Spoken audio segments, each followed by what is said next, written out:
Hey guys, it's Yophi here coming to you with this hell topic. It's pretty deep sometimes, not necessarily for Christians, but for those who are either on the line or a non-believer. So let's address this. First of all, I hear this question, or not necessarily the question, but the statement that you can't follow God because he is cruel by sending people to hell. All right, first thing, you need to know what hell is. If you knew what that was or is, then you might understand a little bit more about it.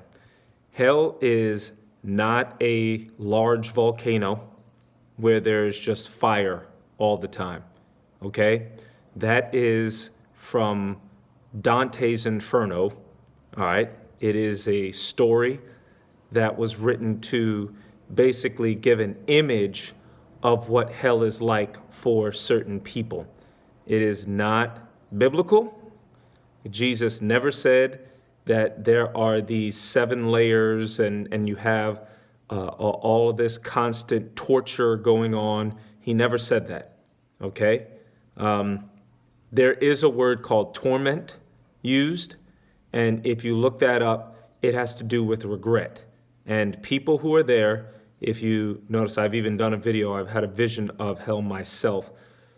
If you are there, it is a regretful state because you know that you do not have to be there. But once you're there, you're there. So regret is different from constantly being tortured. People who do things and they get caught have regret. That does not mean that they change their mind, that they want to change their behavior, right?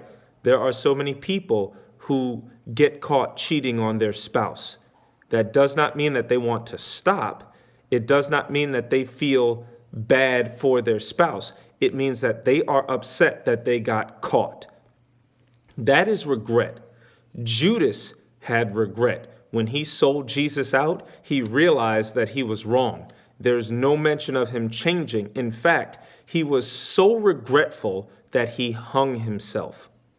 There's no mention of him actually changing. Whereas Peter, on the other hand, did worse than that. He denied Jesus 3 times before people. Judas only sold Jesus out once, but Peter changed. Okay, so there's a big difference between constantly being tortured and the devil is poking you with a pitchfork and there's flames coming up, and none of that stuff is mentioned. Okay, none of that. Where they're talking about the everlasting fire, it's a reference to Sodom and Gomorrah that was burned to death. Okay, it was a reference. He's not saying that that is actually a physical place where you have physical fire burning physical flesh, because that is not what hell is, okay? What is hell? Hell is eternal separation from God. That's what hell is. And it's regretful because everyone on earth experiences God somehow, some way. It is just like the sun. Just because you don't believe in the sun does not mean that the sun is not shining, does not mean that you are not enjoying the benefits of sunlight on this planet. You could believe in the sun or not. It does not mean that you are not getting some benefits from it. Now imagine going to a place where the sun does not shine. That is hell. All of the effects of the sun not being on this earth, there are cool science videos of what would happen if the sun stopped shining, okay? Going to a place like that, you would be regretful. It does not mean that you would change your mind and all of a sudden believe. People who have everlasting torment do not change their mind. They still hate God. They do not want to be with him.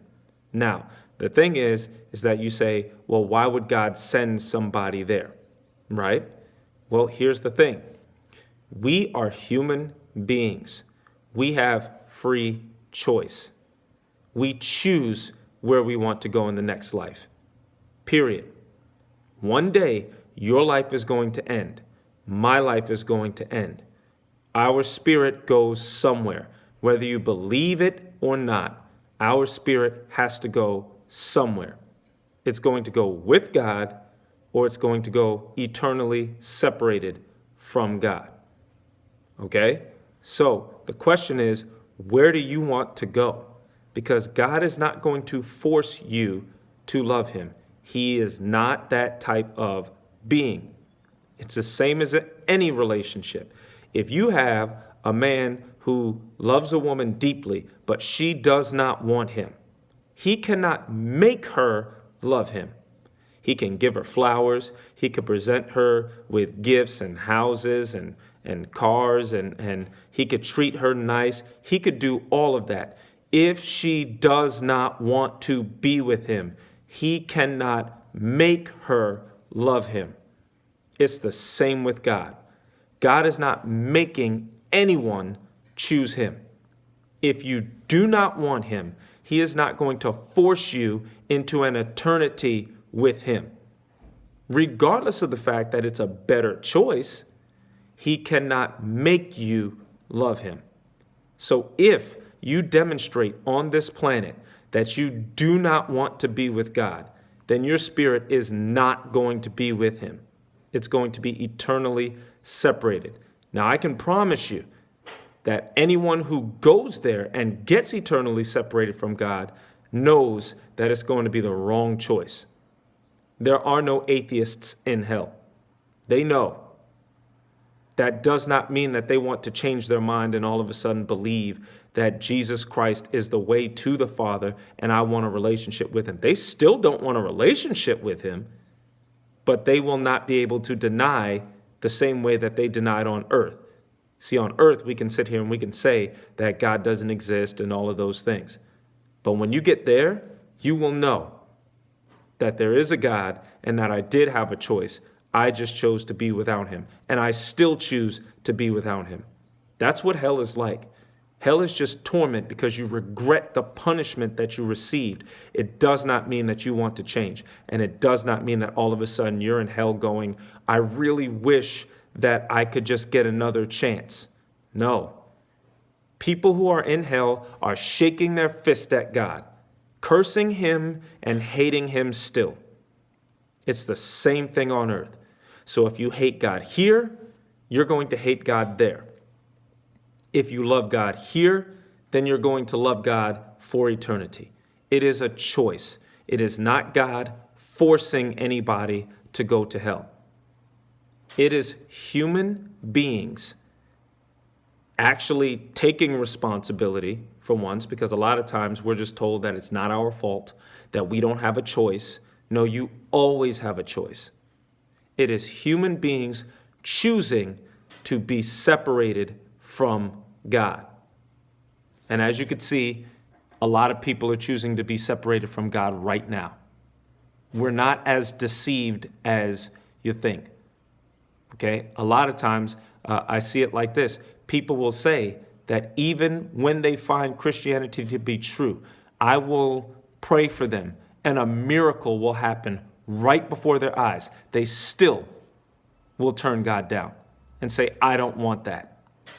Even though they'll take the miracle healing that just happened in their body, and then they will shut God down and say, I still don't want him. I'll take your stuff, but I don't want you. It's just like that. It is not something to where we don't have enough information to believe in God. A lot of times it's a heart issue. They don't want God. You don't want God. So it's not God sending people to hell. It's not God being this cruel dictator. None of that. That is bogus. Take responsibility for your choice. You chose to stay away from God. And God just allowed you to do that because he cannot force free beings to love him. That's what hell is. All right. So I hope that that clears that up. And if you need prayer, you guys know that you can message me. If you have any other questions, you can leave them in the comment section and we'll talk and I'll make more videos. All right, you guys. Peace.